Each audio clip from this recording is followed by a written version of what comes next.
How are you doing today?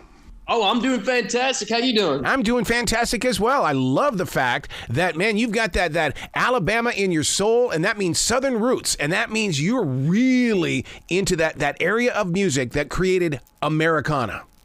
Yeah, for sure.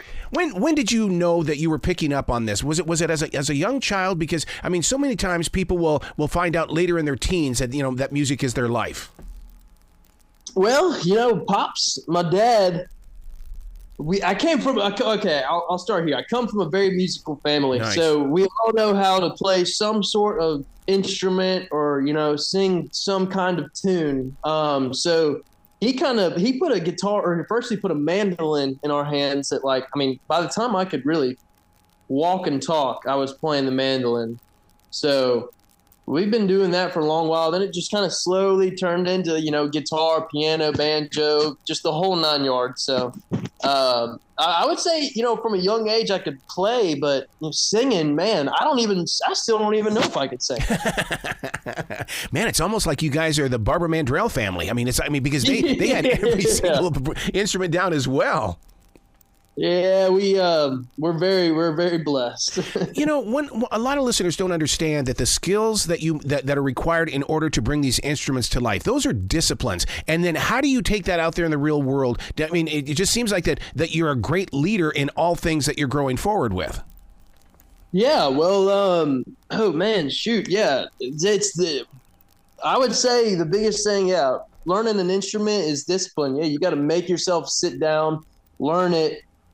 Even if it's going to get hard, it's going to suck sometimes. Your hands are going to start hurting. You got to get those calluses on your fingers. But until then, it's going to be difficult. You're going to mess up a lot. So it's a lot of perseverance. I've never really thought about it like that. I guess I just kind of learned super young, so I never really had to struggle with that. I don't remember struggling with learning. Yeah. But I know I did big time, because I can go back and listen to videos of myself like, man, how did I think I was even good then? Well, yeah, I mean, even as a firefighter, I mean, you don't let walls stand in front of you. You push your way through because you've got that confidence and that courage to be able to do it. Yes, sir. Yes, sir. Yeah. How do you find that mental state of calm? Is it because after you've been out there firefighting all day or because I'm sure you stay at the station, how do you find that calm? Oh, it goes back to training. If we're on a call, and it's a high, stress situation, we've been put through those kinds of situations during training. And the more you do it, the better you get at it. That's with anything. So the more high stress situations we're put in, the more we find the motivation and just the ways to handle it, and so just like anything, if you get put in the same situation over and over again, you're going to start to develop ways to handle it. I love how your family stays together and gets out there and does some serious mud play. My God, that's the kind of stuff we did up in Montana. I don't know about mud play. We do like to get our hands dirty. I don't know if they're taking mud play as in, going hunting and riding our, side by sides through the woods. But, I don't really know where they got that mud play term from.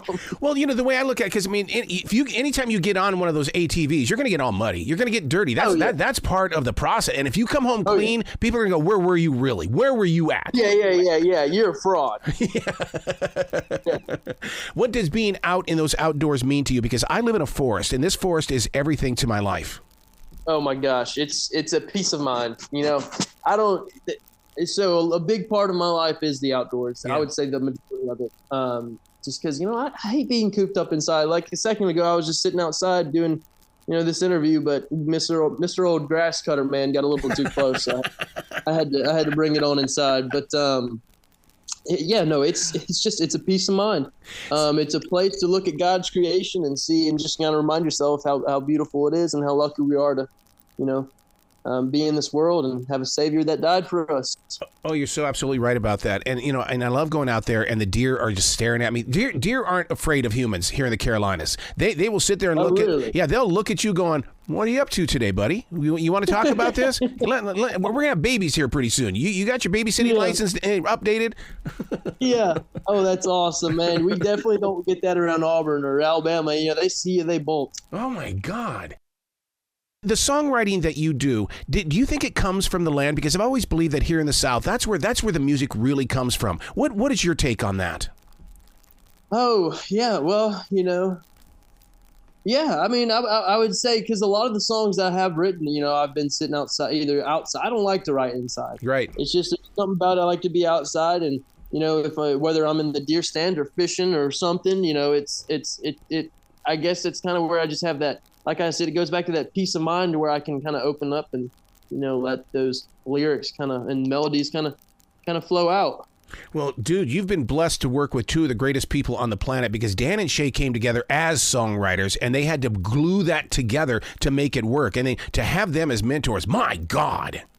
Yes, sir. Oh, it's crazy. I'm still pinching myself over the fact that I get to work with those guys. So then when you have that experience with Dan and Shay, how do you take that back to the band with your brother? With my brothers.